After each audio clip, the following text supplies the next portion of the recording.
எல்லாருக்கும் வணக்கம். எப்போ பேச கூப்பிடுவாங்கன்னு பார்த்தா லாஸ்ட்டில் பேச வச்சு கொஞ்சம் பாயிண்ட்டே இல்லாமல் பண்ணிட்டீங்க. யாரை பற்றி எல்லாரையும் இன்ட்ரடியூஸ் பண்ணியாச்சு. எல்லோரும் இந்த படத்தில் யார் யார் முக்கியமானவங்களோ எல்லாத்தையும் இன்ட்ரடியூஸ் பண்ணியாச்சு. மறுபடியும் அவங்க பேர் சொல்லி இவங்க தான் அவங்க, இவங்க தான் இவங்க, இவங்க அப்படிப்பட்ட சூழ்நிலையில் இருக்காங்க, அவர் நடிச்சிருக்காரு, இவர் வந்து மியூசிக் பண்ணிருக்காருன்றதுலாம் சொல்ல தேவையில்லை. எல்லாரையும் உங்களுக்கு ஏற்கனவே அறிமுகமாயிட்டாங்க. எனக்கு ரொம்ப பிடிச்ச விஷயம் என்னென்னா, இந்த சினிமாவுக்கே சம்பந்தமே இல்லாமல் தனியாக இருந்த கலை உலகத்தில் எந்த வித டச்சும் இல்லாமல் இருந்த ஒருவர் நான் எடுக்கணும், படம் எடுக்கணும்னு சொல்லிட்டு என்கிட்ட வந்து கதை சொல்கிறாரு. கதையை கேட்டால் எனக்கு வந்து நல்ல இயல்பாக ரொம்ப அருமையான ஸ்டோரியாக இருந்தது. ஒரு காதலர்களை, ஓடி போன காதல்களை எப்படி வந்து அவங்க காப்பாற்றுறாங்க, என்ன ஆச்சு, அவர் கதையெல்லாம் சொல்லக்கூடாது. அது மாதிரி ஒரு கதையை வந்து சொல்கிறார் அருமைக்குரிய அழகுமலை அவர்கள். நாங்கள் அவங்க ஊர்லேயே ஷூட்டிங் எடுத்திருக்கேன். நான் வந்து யானமலை பக்கத்தில் இருக்கக்கூடிய புத்தக்கடை அந்த பக்கத்துலலாம் இருக்கக்கூடிய ஒரு புதுப்பட்டி என்ற கிராமத்தில் இருக்கிறது. பக்கத்தில் வந்து சக்கரத்தாழ்வார் கோயில் இருக்கும். அந்த கோயிலெல்லாம் நான் பாட்டுகள்லாம் எழுதியிருக்கேன். நிறைய பாட்டு வில்லு பாட்டுக்காரன் எல்லா படத்துலையுமே அந்த பக்கத்தில் நான் எடுக்கிற ஷூட்டிங்கை ஒவ்வொருத்தருக்குமே கதை வரும்போது அவங்க லொக்கேஷன், வாழ்ந்த லொக்கேஷனாக வந்துடும் அந்த படத்தில். இது இங்கே தானே வாழ்ந்தோம், இங்கே தானே இந்த சம்பவம் நடந்ததுன்ற மாதிரி அவரும் அதை தேடி வந்திருக்கார். நிஜமாக எனக்கு கதை சொல்லும்போது தெரியாது இவர் தான் டைரக்ட் பண்ண போகிறாருன்னு. கதை சொல்ல நல்லா இருந்தது. அப்போ நீங்கள் ஒரு பாட்டு எழுதி கொடுக்கணும்னா அதனாலப்பா சொல்லி பாட்டு எழுதி கொடுத்தாச்சு. அந்த தெற்கு பக்க காற்று அப்படிங்கிற பாட்டு. அப்போ ஒன்றும் சேஞ்செல்லாம் ஒன்றும் சொல்ல. மியூசிக் ரைட்டர் அருமையாக பண்ணிருக்கார். அந்த பாட்டை இப்போ ரெக்கார்ட் பண்ணும்போதே எனக்கு அனுப்புனாங்க. ரொம்ப அருமையான ஒரு மியூசிக் படம். ஜான்ஜி எங்கள் இசையமைப்பாளர், அவருக்கு ரொம்ப ரொம்ப நீங்கள் தான் என்ன வம்பா இருக்கு பாருங்க. ரெக்கார்டிங்கில் பார்த்தது அதுக்கப்புறம் எங்கே இப்போ தான் பார்க்குறோம் நம்ம. அது அடிக்கடி தொடர்பு கொள்ளுறவங்க இருக்கட்டும். நீங்கள் எத்தனை படம் பண்ணாலும் அதில் கங்கை மரம் எழுதுனா நல்லா இருக்குன்னு சொல்லிட்டு மறுபடியும் கூப்பிடவே இல்லை நீங்கள். தெற்கு பக்க காத்துங்கிற பாட்டு ரொம்ப அருமையான பாட்டு. நல்ல எல்லாம் டோட்டலாக இன்றைக்கி பார்த்த சாங்ஸ் எல்லாமே ரொம்ப நல்லா இருந்தது, தெளிவாக இருந்தது. மியூசிக்கில் அப்பட்டமாக ரொம்ப அருமையாக உங்கள் மூளைகளை செலுத்தி என்ன வேணுமோ இந்த காலத்துக்கு அதை நீங்கள் பாட்டில் கொடுத்துருக்கீங்க, மியூசிக்கில் கொடுத்துருக்கீங்க, ரீரெக்கார்டிங் கொடுத்ததா சொல்கிறாங்க. சீக்கிரம் படத்தை பார்த்து அதுக்கு ஒரு ரிசல்ட் சொல்லுவேன். நீங்கள் உள்ள மாதிரி ஆட்கள்லாம் வரணும். புதியவர்கள் வரும்போது நீங்கள் உள்ள மாதிரி ஆட்கள்லாம் வரணுங்கிறது எனக்கு மனசில் ஆசை. அதை வந்து கோரியோகிராஃப் பண்ணுறதுக்கு சிவ நடன மேதையவர்களுக்கு நான் வந்து ரொம்ப ரொம்ப நன்றி சொல்லணும். எல்லா பாட்டுமே ரொம்ப கிளியராக பண்ணிருக்கிறீங்க. அது மிக சிறப்பாக எடுத்த ஒளிப்பதிவாளருக்கு நான் நன்றி சொல்லணும். ஏன்னா வந்து ஷார்ட்ஸ்லாம் அப்படி இருக்குது, நிறைய எடுத்திருப்பீங்க. அதை அழகாக எடிட் பண்ணி எடிட்டருக்கு பாராட்டுகள் சொல்லணும். நிஜமா ரொம்ப நல்லா இருக்குது. உங்கள் ஒர்க்கை அவங்க நல்லா பண்ணிருக்கிறீங்க. ஒரு புதிய படத்திற்கு வரக்கூடிய ஒரு டைரக்டர், தயாரிப்பாளர், நடிகர், அவர் நடிப்பார்னு தெரியாது இருக்குது. அதுக்கப்புறம் தான் தெரிஞ்சது. கொண்டனா ரிலீஸ் பண்ணுறாரு. அப்பா நான் அதுதான் பண்ணிருக்கேன்ப்பான்னாரு. பரவாயில்லப்பா அப்படின்னு பார்த்தா இன்றைக்கி பார்த்தா அவர் வந்து இந்த கிராமத்தில் அந்த பக்கத்தில் யாருமே இங்கே மற்றவங்க அரசியல் கட்சி சார்பாக தான் நின்று ஜெயிச்சிருக்காங்க. ஒரு கிராமத்தை இந்த இடத்த வந்து இவரை தவிர வேறு யாருமே இல்லை, இவரை மாதிரி உதவி பண்ணுறவங்களுக்கும் போராடுறதுக்கும் வேறு யாருமே இல்லைங்கிற அளவுக்கு ஊரில் துணிச்சலாக வாழ்ந்து கொண்டிருந்த ஒரு மனிதனை இன்னைக்கு வரைக்கும் வச்சுருக்காங்கன்னு சொன்னால் அது அவருடைய ஆற்றல் தான். நிஜமாக அந்த பக்கத்தையே கையில் வச்சுருக்காரு. அந்த மாதிரி கோவக்காரன்னு சொன்னாங்க. இன்னும் அவர் கோவத்தை நான் பார்க்கல. எத்தனை பேர் அடி வாங்கினீங்களும் தெரியல. சென்றா என்ன அடி வாங்க நல்லா இருக்கம்மா, நல்லா அடியா எப்படி நல்லா கொடுத்தாருமா, திருப்தியாக இருந்தது.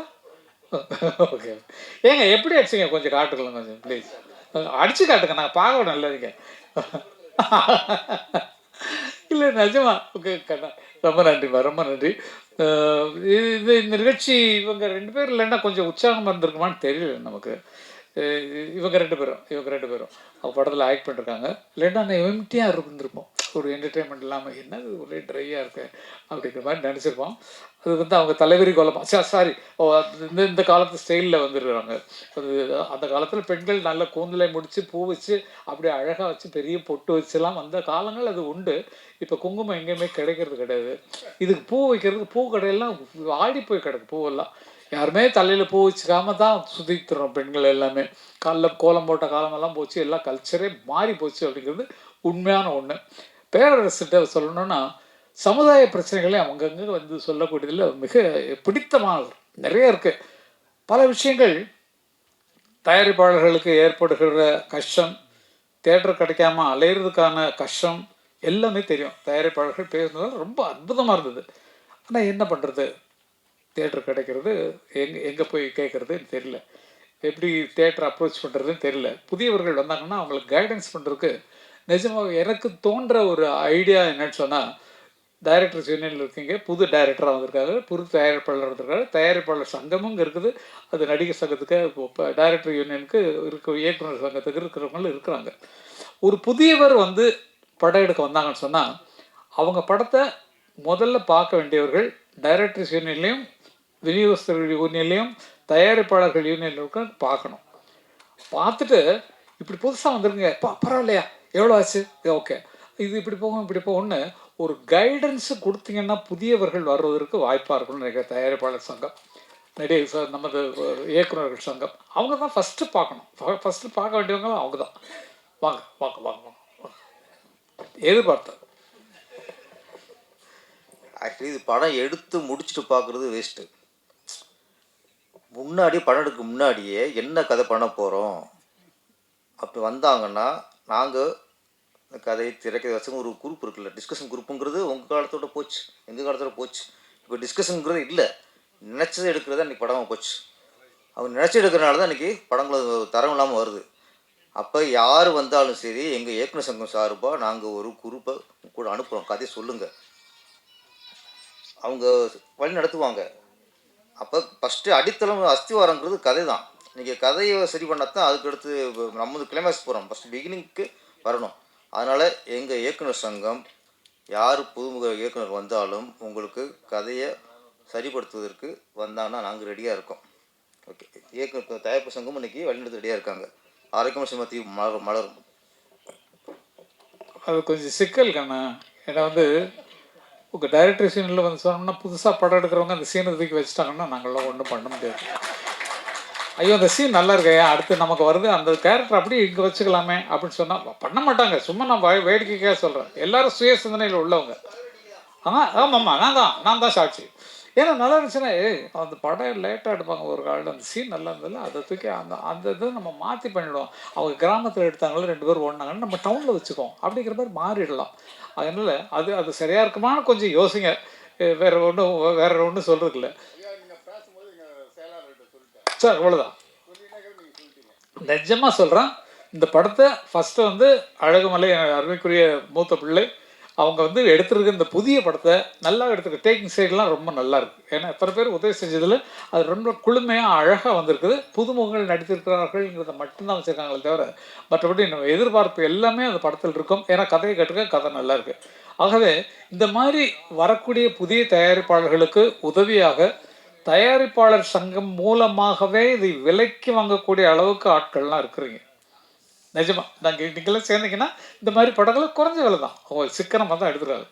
இதை எடுத்து வியாபாரம் பண்ணி அதில் வர லாபத்தை நம்ம தயாரிப்பாளர் சங்கத்துக்கு போட்டு புதிய இயக்குநர்கள் உருவாக்கலாம். அது அவங்களும் சரி இவங்களும் சரி எல்லாம் சேர்ந்து. ஏன்னா இது ஒரு ஐடியாவாக தான் சொல்லணும், ஏதாவது ஒன்று கோர்த்து விடணும் இல்லையா நம்ம.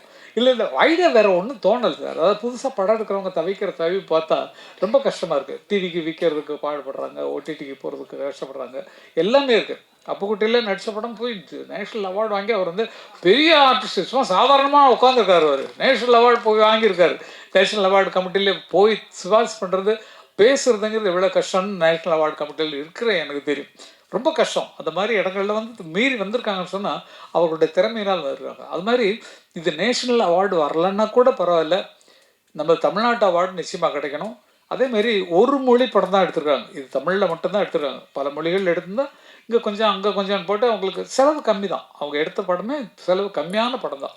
அவங்களுக்கு போட்டது முதல்ல வரணும்னா அது இன்னும் விளம்பரத்துக்கு சேர்க்கணும். படத்தை எவ்வளோ விளம்பரம் பண்ண போகிறோம், இப்போ எத்தனை பிஆர்ஓஸ் நம்ம கவனிக்க போகிறோம்ல. அவங்க கவனிக்கலைனாலும் அவங்க வந்து இருக்கிறத எழுதிடுவாங்க. வேண்டியவங்களுக்கு நல்லா தான் எழுதுவீங்க. நம்ம ப்ரெஸ்ஸை சொல்லணுன்னா அவ்வளோ தூரம் எல்லாத்துக்கும் ஊக்கப்படுத்துறதுக்கு, புதியவர்களை ஊக்கப்படுத்துறதுக்கு காத்திருக்கிறாங்கன்றது. மியூசிக்கை பொறுத்த வரைக்கும் எந்த குறையும் சொல்ல முடியாது. ஆர்கஸ்ட்ரேஷன் பிரமாதமாக இருக்குது. யாரோ ஒருத்தர் பேத்தா சாங் ஒருத்தர் பாடினார், அவர் ரொம்ப. அதுக்கப்புறம் நீங்கள் கூப்பிடவே இல்லை, அவரை கூப்பிட்டு பாட்டு வருது. புதுமுகம் யாரோ பாடிருக்காரு, அந்த இது சின்ன பையன் ஒரு பையன் பாடிருக்கான். ட்ரெஸ்ஸை பற்றி சொல்கிறார் அவர் வந்து. என்னங்க அவங்கவுங்க எப்போ வயசானோன்னு எப்படிலாம் நம்ம வந்து இந்த மாற்றிக்கிறதுங்கிறதுக்காக எல்லாரும் பாடுவாங்க. நான் நினச்சிருந்தா இங்கே பாருங்கள், எனக்கு தாடி மட்டும்தான் நினச்சிருக்கேன், தலையில் எங்கேயா நிறைய இருக்கா பார்த்தீங்களா? அப்போ அப்படி வயசில் இருக்கும்போது நான் இப்படி ஹீரோயின்லாம் வரும்போது நான் வந்து ஒரு மாதிரி என்னென்னா தாத்தான்னு சொல்லி கூப்பிட்டாங்கன்னா நான் என்னம்மா பண்ணுறது, ஏம்மா இப்படி பண்ணுறீங்க நீங்கள்? இந்த மாதிரி எல்லாம் திங்க் பண்ணாதீங்க, நல்லா வரட்டும். நீங்களும் சின்ன பிள்ளை தான், என்னை விட ரொம்ப சின்ன பிள்ளைங்க. நிஜமாவே இங்கே இருக்கிறதுலே வயசில் மூத்தவன் நான் தான் நினைக்கிறேன். ஆனால் வயசில் இளமையாக தெரிகிறது நான் தான் நினைக்கிறேன். நான் கொஞ்சம் நீங்களே சொல்லுங்கள் சார், நீங்களே சொல்லுங்கள். ஓகே, பாருங்கள், இதுக்கெல்லாம் இது வேணும். இப்போ வந்து நம்ம வயசானவனா நடிக்க வச்சுருக்காங்க ஒரு படத்தில். இந்த லெனின் பாண்டியன் அப்படிங்கிற சத்யஜோதி ஃபிலிம்ஸ் நாங்கள்லாம் ஆரம்பத்துலேருந்து ஃப்ரெண்ட்ஸ். அவர் சத்யா மூவிஸ்லேருந்து எல்லாத்துக்குமே நானும் தியாகராஜனும் நாங்கள் ராம்குமாரும் ரொம்ப திக்கஸ்ட் ஃப்ரெண்ட்ஸு. அவங்க வந்து இந்த நான் நடிக்க போகிற படத்துக்கு வந்து லெனின் பாண்டியன் நடிச்சிட்டு இருக்கிற படம் முடிஞ்சு போச்சு. ப்ரீ ரெக்கார்டிங் பண்ணிட்டாங்க, அண்ணன் மியூசிக் பண்ணி பாட்டெல்லாம் போட்டிருக்காங்க. அதில் வந்து வயசான கேரக்டராக எனக்கு கொடுத்தாங்க, ரொம்ப வயசான மாதிரி கொடுத்தாங்க. அதில் ஆமாம், ரொம்ப ரொம்ப ஓல்டு கேட்டப்பில் நடிக்க வேண்டியிருந்தது. அதனால் தலையும் நிறைய வெள்ளையெல்லாம் அடித்து அது வெள்ளை தான் இப்படி இருக்குது. நான் எடுத்தேன்னு சேவ் பண்ணா கொஞ்சம் நல்லாயிருக்கும். அது மாதிரி இளமையாக வந்தோடனே யார் ஜோடின்னு நான் ஏன்னா இது பாரதி ராஜா அண்ணனுக்கு சொன்னப்பட்ட கதை.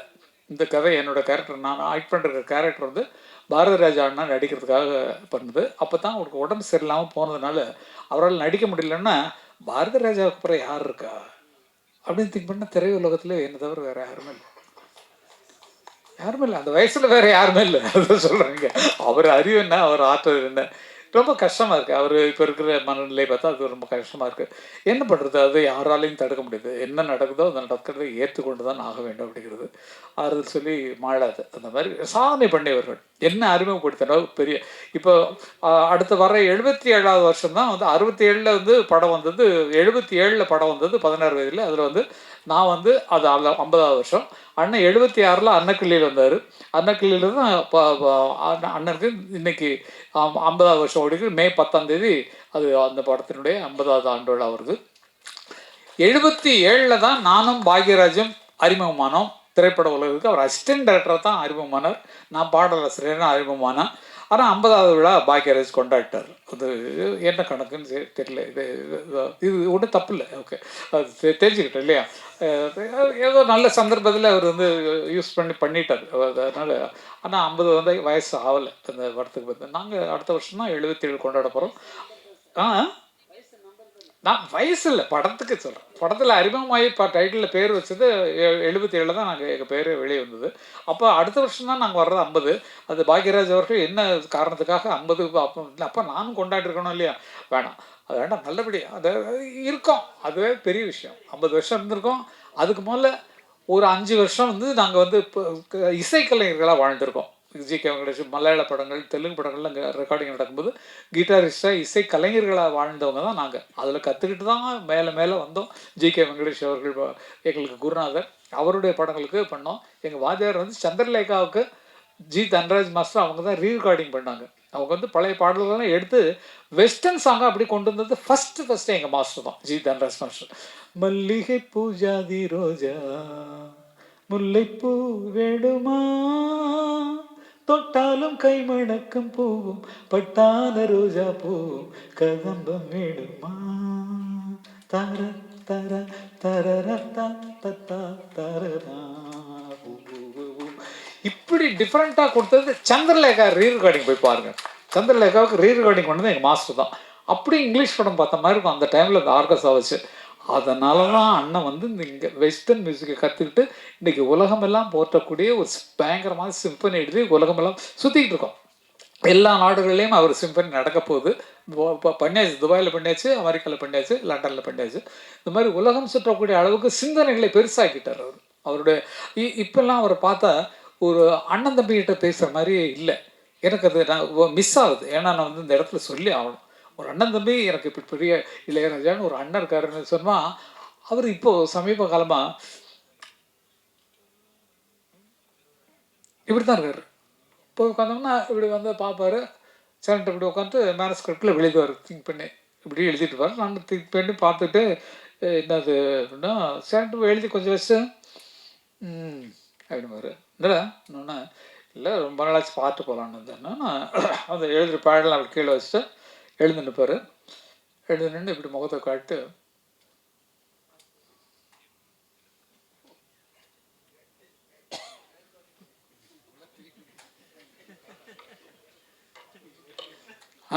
அப்படின்பாரு. அப்போ பார்த்துட்டு இல்லை போடான்னு சொல்கிறியா நீ அப்படின்னு. பார்க்க வந்தேன்னு சொன்னால் சுற்றி காட்டு பார்த்துட்டு இல்லை அப்படிங்கிற மாதிரி. இது வந்து சந்தோஷமாக இருந்தது.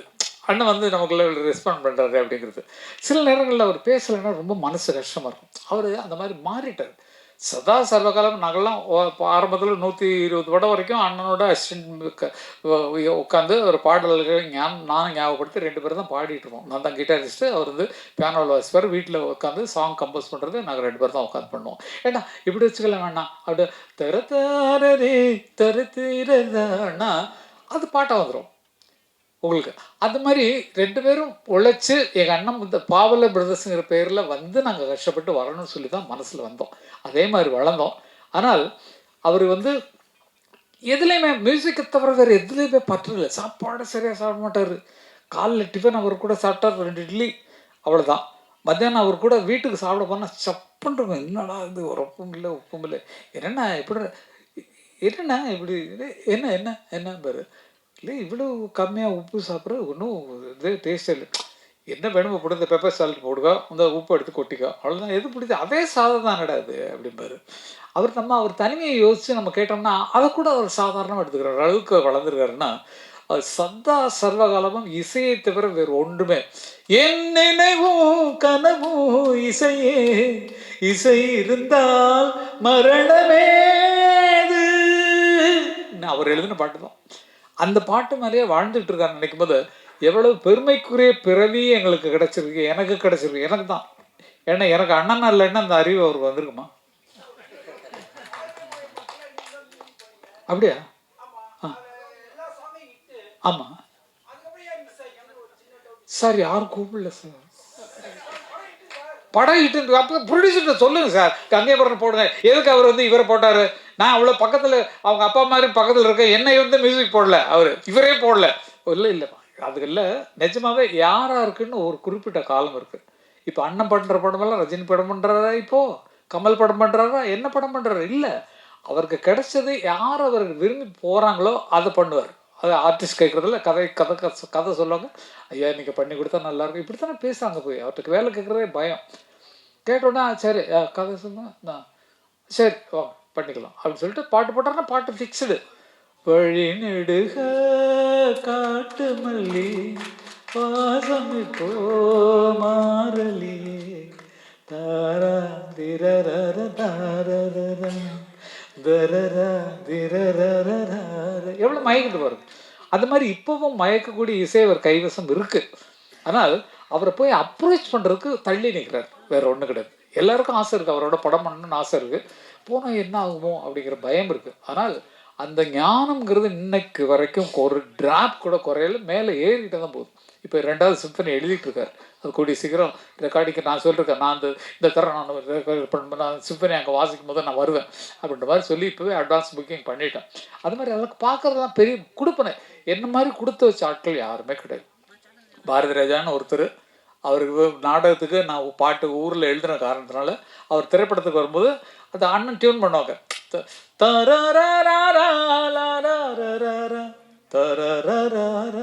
போட்டார்னா அமர் இதுக்கு ஏதாவது வார்த்தை சொல்லு, சும்மா போய் டம்மியாக பாடி காட்டுக்கிறா டியூனு வார்த்தை சொன்னோன்னே நான் வந்து அதே சந்தம் தான் செந்தாழம்பூவே செந்தாழம்பூவேன்னு எழுதிருக்கலாம். ஆனால் வந்து எனக்கு வந்து சாஃப்டாக வேர்டு வரணுமே அப்படிங்கிறதுக்காக செந்தூரப்பூவே செந்தூரப்பூவே ஜில்லென்ற காற்றே என் மன்னன் எங்கே என் மன்னன் எங்கே நீ கொஞ்சம் சொல்லாயோன்னு எழுதுனா அப்போ யாருக்குமே தெரியல செந்தூரப்பூவேன்னு ஒன்று இருக்குன்னு யாருக்குமே தெரியாது.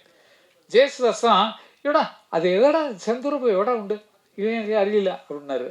இல்லைங்க, எனக்கு வந்த வார்த்தை தரிசனம், அந்த டியூனை கேட்டோன்னே எனக்கு வந்த வார்த்தை, அந்த வார்த்தைன்னா செந்தூரப்பூ அகராதிலே இல்லாத ஒரு பூ, அதை இல்லவே இல்லை, செந்தூரப்பூன்னு ஒரு பூவே கிடையாது. அப்புறம் நான் சொன்னதுக்கப்புறம் தான் அந்த பூ இல்லைன்னு தெரியும். சிவகுமார் என்ன சொல்லுவாங்க, இப்போ பூவோட பேர் எல்லாம் சொல்லிட்டு வருவாங்க, அதில் செந்தூர் பூ இருக்காது, செந்தூர் பொண்ணு ஒரு பூவே இல்லை. அப்படி நான் இல்லாத பூவை எழுதி அதே ஒரு டைட்டிலாக வச்சு படம் கூட எடுத்தாங்க, சித்தருப்பூன்னு சொல்லிட்டு. எவ்வளோ பெரிய ஞானி பாருங்க, வருங்காலத்தை உடனே சொல்லக்கூடிய ஒரு ஆளாக பிறந்திருக்காங்க பாருங்க. பாருங்க செந்துருக்கம், அது செந்துருக்கம். நான் நினச்சி எழுதுனது அதுதான், கரெக்டாக சொன்னார் ஜி. என்னென்னா செந்துருக்கம்னு வைப்பாங்க. செந்துருக்கம்ன்றது குங்குமத்துக்கு பதிலாக கிராமத்தில் வச்சுக்கிற ஒரு அவங்களே மேக் பண்ண ஒரு செந்தூரை போட்டு செந்தூரை புட்டு வச்சுக்கிட்டாங்கன்னா செந்தூரை போட்டு வச்சுருக்கேன்னு சொல்லுவாங்கள்ல அது. அப்போ செந்துருக்க பூன்னா ஒருவேளை குங்கும பூவாக இருக்குமோன்னு எனக்கு ஒரு ஐடியா. செந்துருக்கம் அது குங்குமம் இருக்கிற இடத்துல இருக்குது, அப்போ செந்திருக்கோங்கிறது குங்குமத்தை சேர்ந்த ஜாதியாக இருக்கும். அதனால குங்கும பூவேன்னு எழுத முடியாது, டியூனுக்கு சரியாக இருக்காது. அதனால அது அப்படி வந்தது தான் அது பாட்டு. ஏதோ நம்ம நினைக்கிற கற்பனை நம்ம அது வர்ற வரைக்கும் எங்கேருந்து வருதுன்னு நமக்கு தெரியாது. திங்க் பண்ணி உட்காடுறோம், பேப்பர் எடுக்கிறோம், அவர் மியூசிக் போடுறாரு, சுதி போடுறாரு, ஏதோ டெம்போ ஒன்று அப்படி தடக்கு தடக்கு தடக்கு டக்கு டக்கு டக்கு தட்டா போடுறாரு, போட்டு ஒரு டியூன் ஆகிடுது. அதுக்கு வார்த்தையில் எழுதுனோன்னா உயிர் வந்துடுது, பாடின ஒன்று இன்னும் தூக்குது, ஆர்கெஸ்ட்ரா போடுறோன்னு இன்னும் பலமாகுது. அப்படி ஒன்றொன்னா அவங்க திங்கிங்கில் வர்றதே தவிர, ஆனால் ஆக்டிங்கிறது ஃபிக்ஸு. டைரக்டர் வந்து இப்படி தான் வேணும், ஏய் எங்கடா போடுறேன் அப்படிதான் பார்த்து சொல்லணும், ஏய் எங்கடா போடுறேன்னு சொல்லக்கூடாது, ஏய் எங்கடா போடுறேன் அப்படின்னு, அதுக்கு தான் சொல்கிறேன் அப்படின்னு பேசுகிறாங்களே மேடையிலலாம். அது அந்த டைமில் வால்யூம் கொடுத்து எந்த இடத்துல குறைக்கணுங்கிறத வச்சு தான் அரசியலே ஓடிட்டுருக்கு. அரசியலே பார்த்தீங்கன்னா எல்லோரும் பேசுகிறது அந்த மாதிரி தான் இருக்குது. அப்படிப்பட்ட சொன்னால் அதுக்காகத்தான் சொல்கிறேன், நினச்சி பாருன்னு சொல்லி பேசுகிறதுலாம் இந்த மாடுலேஷன்லாம் சினிமா இருந்து கிடச்சது தான் அரசியல்வாதிகளுக்கு. அரசியல்வாதிகளுக்கு இல்லைன்னா பாவம் வராது. பல பேர் நீங்களே யாரை பற்றி சொல்கிறேன்னு சொல்ல வேண்டாம். அது வந்து ஏன்னா எல்லோரும் அப்படி தான் இருக்கணும். நாங்கள் என்ன செய்யலை நாட்டுக்கு எங்களை மாதிரி அப்படிங்கிற மாதிரிலாம் வரத்தான் செய்யும். அப்போ சினிமா கலைஞனின் நடிப்புங்கிறது எல்லா இடத்துலையும் பரவிடுச்சு. அரசியல்லையும் சரி, எல்லா வீட்லேயும் சரி, எல்லா இடங்கள்லையும் இந்த சினிமா பாணியில் வரக்கூடிய டைலாக்ஸு, பாவங்கள் எல்லாமே பழகி போச்சு.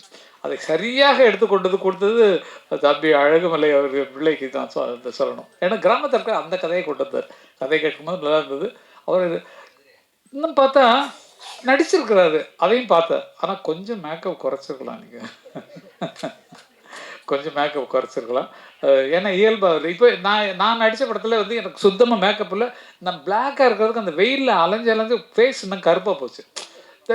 நான் வந்து இந்த ரோஜா சொன்னேன், ஏமா கொஞ்சம் மேக்கப்புக்கு எனக்கு மேட்ச் ஆகாமா, ஏன் நீங்கள் வந்து அழகாக இருக்கிற பொண்ணு தானே, உங்கள் கதைப்படியே வந்து அழகாக இருக்கிற பொண்ணை பார்த்து தானே சந்தையில் இருக்கிற பொண்ணு நீங்கள் வந்து கல்யாணம் பண்ணுறீங்க, நான் கொஞ்சம் அப்படி இப்படி இருந்தால் உனக்கு தப்பு கிடையாது, சும்மா இருக்கேன் அப்படின்னு. சும்மா இருக்கிற நேரத்தில் ரோஜாவோட அரட்டை அடிக்கிறதுக்கு சூப்பராக இருக்கும். பழசெல்லாம் ஞாபகம் ஓடுது, அந்த நாள் ஞாபகம் நெச்சிலே வந்து சும்மா இருக்கேன் அப்படின்னும். ஏம்மா இப்போ தாம்மா உன்னை பார்க்க முடியுது, பேச முடியுதுன்னு சொல்லிட்டு கிண்டல் பண்ணி அந்த ஷூட்டிங்கவே ஜாலியாகிறது வேலையாக இருக்கும். பொழுது போகிறதே தெரியாது. அவங்க டைரக்டர் பாவம், அவங்க அடுத்த ஷாட்டுக்கு திங்க் பண்ணிட்டுருப்பாங்க. ஆர்டிஸ்ட்டு அப்படி தான் இருப்பாங்க. இப்படி நீங்கள் இருந்த மாதிரி தான், நீங்கள் எப்படி இருந்தீங்களோ அது மாதிரி தான் அவங்க இருப்பாங்க. நீங்கள் ஷார்ட்டை பிடிச்சோன்னா உங்களுக்கு வேலை முடிச்சிடும், நீங்கள் ஜாலியாக மற்றவங்களோட பேசிகிட்டு இருப்பீங்க. ஆனால் அவங்களுக்கு அடுத்த ஷார்ட்டு மேலே ஞாபகம் இருக்கும், அடுத்த டைலாக் மேலே ஞாபகம் இருக்கும், அடுத்த கதைக்கு லிங்க் எப்படி கொண்டு போகிறது, இந்த சீன்லேருந்து கட் பண்ணி எந்த சீனுக்கு போகிறோங்கிற ஐடியாவிலேயே அவங்க ஃபுல் பிக்சராக எடுத்துகிட்டு இருப்பாங்க. ஆக தொழில்முறையாக எடுத்துக்கொண்டு டைரக்டராக புதிதாக மலர்ந்திருக்கக்கூடிய அழகுமலை அவர்களுக்கு அந்த பக்கத்தில் நாங்கள் எடுக்காத இடமே இல்லை. அழகர் மலை, இது அழகுமலை, அது அழகர் மலை. அழகர் மலையில் நாங்கள் கால் படாத இடமே கிடையாது. நிறைய சீன்ஸ் அங்கேயே எடுத்துருப்போம். இந்த மான் சொந்த மானில் வந்து அந்த படியில் இறங்கி வருவாங்களே, அதெல்லாம் அழகர் மலையில் இருந்து மேலே இடங்கள் எங்கே அதான் சொல்ல வந்தேனே. ஒவ்வொருத்தர் வாழ்ந்த இடத்துல வர்ற கதை வரும்போது அவங்க ஊர் தான் ஞாபகம் வரும், அவங்க தெருவு தான் ஞாபகம் வரும், அங்கே நடந்த சம்பவங்கள் தான் ஞாபகம் வருங்கிறத இந்த படத்தின் மூலமாக நிரூபிச்சிருக்காங்க. என்னுடைய வேண்டுகோள் என்னென்னா, இந்த மாதிரி புதிய கலைஞர்கள், புதிய தயாரிப்பாளர்கள், புதிய இயக்குநர்கள் ஒன்றாக வரும்போது அவர்களுக்கு ஆதரவு கொடுப்பதற்காக நமது சங்கங்கள் நிச்சயமாக முன்வர வேண்டும். முதல் ஒரு விண்ணப்பமாக இந்த படத்தை தயாரிப்பாளர்கள் சங்கம் பார்க்கணும். பார்த்துட்டு அவங்களுக்கு தியேட்டர் வாங்கி கொடுங்க. எங்கே வாங்கணுங்கிறது உங்களுக்கு தெரியும். ஏன்னா வந்து நீங்கள் பார்க்கணும், நீங்கள் பார்த்துட்டு அவங்களுக்கு என்ன ஹெல்ப் பண்ண முடியுங்கிறத பார்க்கணும். அதே மாதிரி டைரக்டர் சீனில் முதல்ல கதை கேட்காதீங்க ப்ளீஸ். ஏன்னா வந்து என்ன மாதிரி ஆட்கள் கேட்டோம்னா அது வந்து அது தூக்கி நல்ல சீன்லாம் முன்னாலேயே ரிலீஸ் ஆகிற படத்தில் வச்சுருவோம். அதனால் அதை மட்டும் கொஞ்சம் அப்படி விலைக்கு வச்சுட்டு, மற்றபடி முழு படத்தையும் நீங்கள் பார்த்த தயாரிப்பாளர்கள் ஒரு புதிய ரூலாக கூட நீங்கள் சேர்க்கலாம். அடுத்த மீட்டிங்கில் சொல்லி இந்த மாதிரி பல பேர் வர்றாங்க, நல்ல திறமைசாலிகள் வெளியே கொண்டு வர முடியல, அதனால் நம்ம ஹெல்ப் பண்ணலாம்னு சொல்லிட்டு டிஸ்ட்ரிபியூட்டர் நீங்கள் பிடிக்கணும். தியேட்டரை யார்கிட்ட போய் கேட்கணுமோ அது அவங்களுக்கு விடாமல் நீங்களே அந்த தியேட்டர்லாம் யார் வச்சுருக்காங்களோ, யார் கான்ட்ராக்டில் இருக்கோ அவங்கள்ட்ட சொல்லி, ஐயா ப்ளீஸ் உங்களுக்கு ஒரு 10 தியேட்டர் கொடுங்க ஐயா அப்படிங்கிற மாதிரி கேட்டு அவங்களுக்கு வாங்கி கொடுத்தீங்கன்னா தயாரிப்பாளர்களாக புதிதாக வருபவர்களுக்கும் உதவியாக இருக்கும், புதிய இயக்குநர்களாக வருபவர்களுக்கும் அது உதவிகரமாக இருக்கும். இதில் இப்போ பெரிய லாபம் நீங்கள் சம்பாதிக்கலாம் சார். ஏன்னா வந்து இந்த ஹீரோயின்ஸ்லாம் நீங்கள் இன்ட்ரடியூஸ் பண்ணிக்க, அடுத்த படத்தில் பயங்கரமாக சம்பளம் அவங்க புதுமுகங்கள். அதனால் நீங்கள் வந்து அவங்களுக்கு பேமெண்ட் கொடுக்காமல் நடிக்க வைக்கணும். ஏன்னா நீங்கள் உங்களுக்கு இது அடையாளம் தானம்மா. இதுக்கப்புறம் வந்து நெக்ஸ்ட் இதுக்கு எவ்வளோ வாங்கினா, உங்கள் அம்மா எவ்வளோ அக்கறையாக இருந்தாங்க உங்கள் மேலே, நான் பார்த்துட்டேன் சைடில். நீங்கள் அங்கே பேசிட்டுருங்க அப்படின்றாங்க. அப்படி இது அம்மாக்கள் வந்து அவங்கள காவல் காத்து அப்படி கொண்டு வர்றாங்க ஜம்முன்னு. நிஜமாவே எனக்கு அது சந்தோஷமாக இருந்தது. புள்ள மேலே எவ்வளோ அக்கறை அப்படிங்கிறது அப்படி தான் இருக்கணும். நீங்கள் உங்கள் வயசுக்கு தகுந்த மாதிரி தான் இருப்பீங்க. அவங்க ஷூட்டிங் வர வேண்டாம்னு சொல்லுவாங்க. ஏன்னா நீ ஜாலியாக சந்தோஷமாக இருக்கணும். வரணுமா? அம்மா வரணும். அவ்வளோ மோசமாக இருக்காங்களா மற்றவங்களாம்? அவ்வளோ நம்பிக்கை இல்லையா? ஓகேப்பா. இல்லை சும்மா ஜாலிக்கு ஏதாவது இவங்களுக்கு விஷயம் வேணுமென்று இருக்காது நான் சொல்கிறேன், வேறு ஒன்றும் கிடையாது. அம்மாவோட பொறுப்பாக இருக்கிறது தான் நல்லது, பார்த்துக்கணும், பொண்ணை பார்த்துக்கணும். ஆனால் இந்த காலத்தில் அப்படி இல்லைம்மா, எல்லாம் ஃப்ரெண்ட்ஸாக தான் பழகுறாங்க. நம்ம சும்மா தப்பாக நினைக்கிறோம், எல்லாம் ஃப்ரெண்ட்ஸாக பழகுறாங்க. இப்போ ஹீரோயினும் சரி, இவங்களும் சரி, நீங்களும் 2 பேரும் ஹீரோயினா 2 ஹீரோயினா ஓகே. அப்போ அவங்களுக்கு சௌகரியமாக இருக்கக்கூடிய குரூப்பு தான் பக்கத்தில் இருக்குது. அதனால் நம்பி விடலாம். இந்த காலத்தில் அப்படி இல்லை, எல்லாம் ஃப்ரெண்ட்ஸாக தான் பழகுறாங்க அப்படிங்கிறது உணர்ந்துக்கணும். அது மாதிரி வேறு என்ன சொல்கிறதுக்கு ஒன்றுமே இல்லை, எல்லாத்தையும் பேசியாச்சு. ஏதாவது அவ்வளோதான். இங்கே இப்போ மியூசிக் பண்ணுறதை பற்றி கேட்டீங்க, அதுதான் அப்படி போயிருக்கு.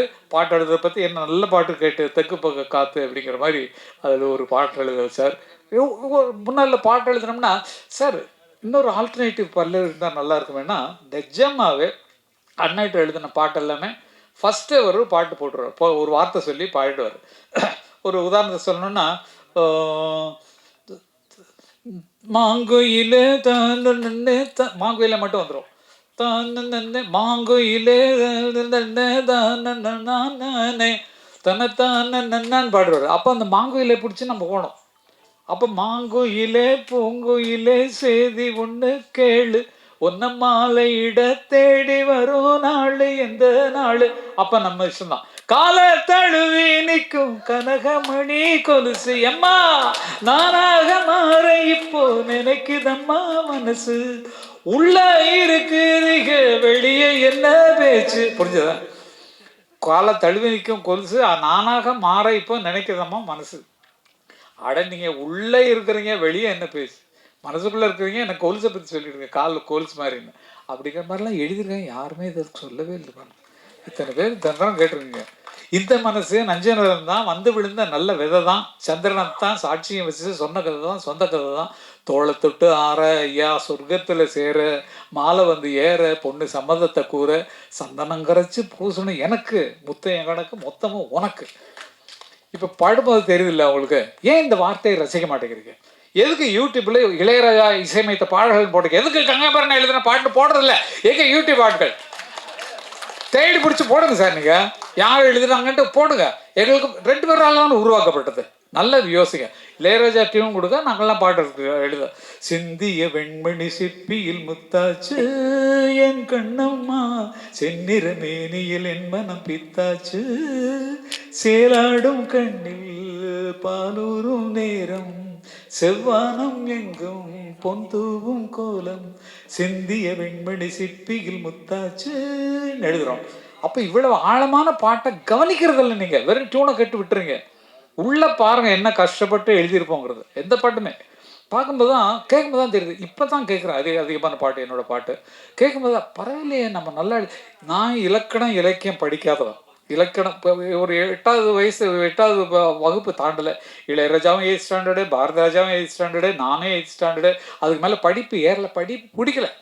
எங்கள் அண்ணெல்லாம் எங்கள் அண்ணன் பாவல் வரதராஜன், பாஸ்கரனா, ராஜா அண்ணா 3 பேரும் சேர்ந்து, ஏய் நம்ம வீட்டில் ஒரு ஆள் படித்தவங்களா இருக்கணும்ப்பா, நீ வந்து தயவுசெய்து நீ படிப்பை கண்டினியூ பண்ணனா, நான் வந்து இல்லை எனக்கு பாட்டு தான் வேணும், எனக்கு படிப்பு வேணான்னு சொல்லிட்டு அண்ணன் கச்சேரியில் போய் பாண்டுவேன். எங்கள் அண்ணன் வந்து கிரியேட் பண்ணவர். எங்கள் அண்ணன் பாவல் வரதராஜன் இல்லைன்னா நாங்கள்லாம் ஒன்று சத்தியமாக வந்திருக்க முடியாது. ஏன்னா அவர் தான் எங்களுக்கு பாட்டு எழுத சொல்லி கொடுத்தார், பாட்டு பாட சொல்லி கொடுத்தார், கதை எழுத சொல்லி கொடுத்தார். அது இல்லைன்னா எங்களுக்கு நாங்கள் இவ்வளவு பெருசாக வந்திருக்க முடியாது. எங்கள் அண்ணனை ஃபாலோ பண்ணி தான் நாங்கள்லாம் வந்தோம். எங்கள் அண்ணன் போட்டெல்லாம் அருமையான பாட்டுகள். அப்போ வந்து பால் இருக்கும் பழம் இருக்கும் பசி, பால் இருக்கும் பழம் இருக்கும் பசி இருக்காது, பஞ்சனையில் காற்று வரும் தூக்கம் வராது அப்படின்னு இருக்கோம். எங்கள் அண்ணன் என்ன பண்ணுவாங்க, 7 ஜனங்கள் உட்காந்து கேட்டிருப்பாங்க கம்யூனிஸ்ட் கட்சி கச்சேரியில். அதில் அந்த டியூனில் எழுதுவாங்க, நான் அதை பாடுவேன். அப்போ வாய்ஸ் சின்ன குழந்தையா இருக்கனால ஒரு பெண் குரல் மாதிரி இருக்கும். ஏர் பிடிக்கும் உழவனுக்கு நிலம் இருக்காது, எந்திரமாய் உழைத்திடுவான் பலன் இருக்காது, கட்டிடங்கள் உயர்த்திடுவான் கலையழகோடு, ராவில் கண்ணுறங்க தனது சொந்த வீடு இருக்காது. அவர் பாடிதான். சிக்கிக்கிட்டு முழிக்குதம்மா வெக்கங்கட்ட காளை ரெண்டு, முட்டி உடஞ்ச காளையன் கண்ணம்மா, இது மூக்கு கயிறு அந்த காளையன் பொன்னம்மா, 10 ஆண்டு காலமாக அத்துக்கிட்டு மேஞ்ச காளை, வித்தாரம் பேசிக்கிட்டு என் கண்ணம்மா, இப்ப வீடு வீடா சுத்தி வருகுது பொன்னம்மா. காங்கிரஸ் கட்சிக்கு மாடுதான், காளை மாடு தான் வந்து அடையாள இது தேர்தல் சின்னம். அதனால சிக்கிக்கிட்டு முடிக்குதுமா வெக்கங்கிட்ட காளை ரெண்டுன்னு எழுதி புரட்சியை ஏற்படுத்தினவர். அழற பாட்டு போட்டாங்கன்னா ஐயோ, அந்த மாதிரி அழுது ஜனங்கள் அழுது நாங்கள் பார்த்துருக்கோம்.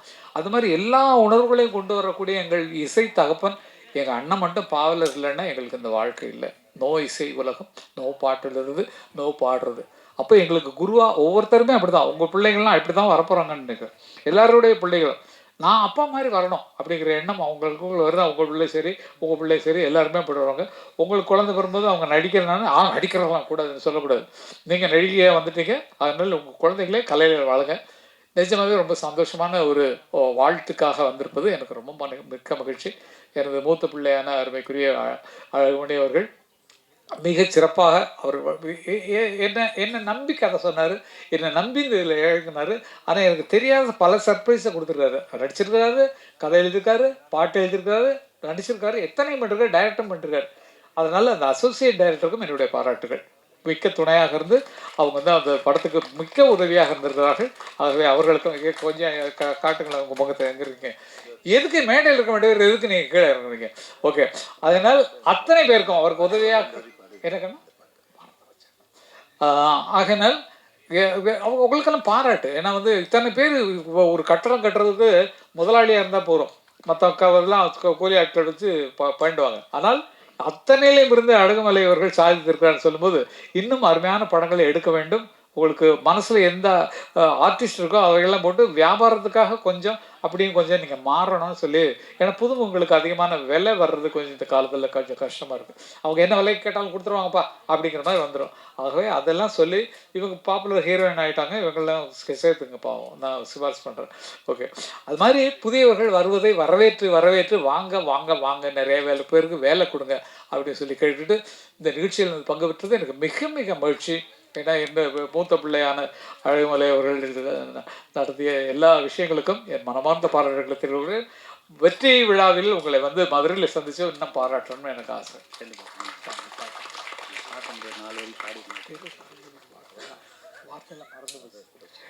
ஏன்னா இந்த படத்தின் பாட அந்த இது என்ன குழந்தை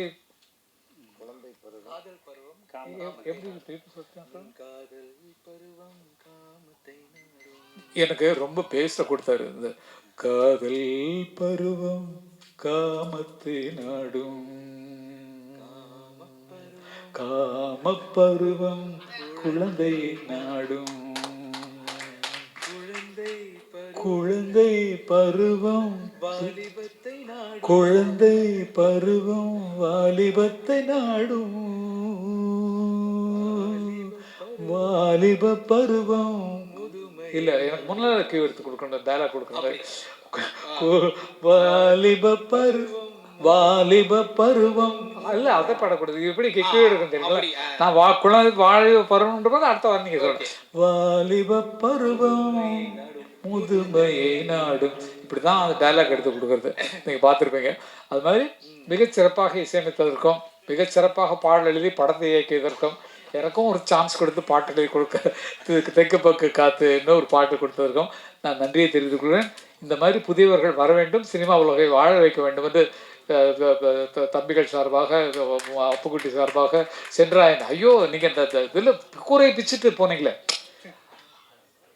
கூரையில் ஏறி போய் விழு கரண்ட்டு வயர்லாம் தொட்டு, அது நடிப்பா இல்லை வந்து ரியலாகவே பண்ணிங்களா? ஆனால் நடிப்பு தான் நாங்கள் கேட்குறோம், எப்போ போய் அப்போ தான் ரேட்டிங் ஏறும் அப்படிங்கிற மாதிரி பண்ணிருக்காங்கன்னு நினைக்கிறேன் நான். அது தெரியல, எனக்கு உண்மையிலே தெரியல. செட்டப்பு உள்ளே இருக்கிறது இந்த மாதிரி இருக்குது எனக்கு தெரியும். இப்படி போனேன்னா உனக்கு பயங்கர பேர் வரியான்னு அதே ஒரு ப்ளஸ் பாயிண்ட் ஆகி போச்சு. ஆகவே எல்லா கஷ்டமும் பட்டு தான் நம்ம மேலே வர்றோம். எவ்வளோ கஷ்டப்பட்டுருக்கோம். அந்த கஷ்டத்துல இந்த கஷ்டமாக வந்து உயர்ந்து நிற்கிறோன்னா இன்னைக்கு செம்ப்ராயன்னு தெரியும், எனக்கு அப்புக்குட்டி தெரியும்னு சொன்னால் அவங்க பட்ட கஷ்டங்கள் தான். நாங்கள் பட்ட கஷ்டங்கள் மாதிரி அத்தனை பேரும் கஷ்டப்பட்டு தான் வந்திருக்கோம். அந்த கஷ்டத்துக்கு மிகுந்த பலனை கொடுக்க வேண்டியது தயாரிப்பாளர்கள் யூனியன், அங்கே இயக்குநர்கள் சங்கம், அவங்க தான் புதியவர்களை காப்பாற்ற வேண்டும் என்று கேட்டுக்கொண்டு எல்லாருக்கும் பாரதி கண்ணன் அவர்களுக்கும் நான் வந்து ரொம்ப நன்றியை சொல்ல கடன்பட்டுருக்கிறேன். அவர் முதல்ல கரகாட்டக்காரன் வாங்கி வந்தது நம்மளாம் அது கொடுத்து வச்சுட்டோம். அது வந்து வெற்றி அமைஞ்சதுக்கு எல்லாம் நல்லதே நடக்கும். நல்லவர்களுக்கு நல்லதே வரும். தெம்பாக இருப்போம், திடமாக இருப்போம், உறுதியாக இருப்போம், உணர்ச்சி பூர்வமாக இருப்போம். வாழ்வோம் வாழ்வோம் வாழ்வோம், அனைவரும் வளமுடன். எனக்கு பக்கத்துணையாக வந்த ரவிகாந்த் அவர்களுக்கு நான் நன்றியை சொல்ல கடமைப்பட்டிருக்கிறேன். அவர் எனக்கு மிக நெருங்கிய ஒரு பிள்ளை. அவர் வந்து எங்கே போனாலும் என்னை விட மாட்டார், தனியாக விட மாட்டார். எனக்கு கொஞ்சம் வயசு இப்போ 47 ஆகுது. அந்த 47 வயசில் நமக்கு கொடுத்தா என்னது என்னாச்சு 47 வயசுலேயே எனக்கு இந்த மாதிரி கொஞ்சம் ஒரு சின்ன ப்ராப்ளத்தினால இந்த எலெக்ஷனில் என்னென்னா அதில் கொஞ்சம் இருக்கிறதுனால காலில் கொஞ்சம் இப்போ தான் ட்ரீட்மெண்ட்டுக்கெலாம் போயிட்டு வரேன். 47 வயசுலேயே இப்படி இருக்கேன்னு நீங்களாம் ரொம்ப சந்தோஷப்படும். 47 வயசு தான் பார்த்துங்க. ஓகே, ரொம்ப நன்றி. வாழ்க அனைவரும் என்று வாழ்த்து விடைபெறுகிறேன். நன்றி, வணக்கம், தேங்க்யூ.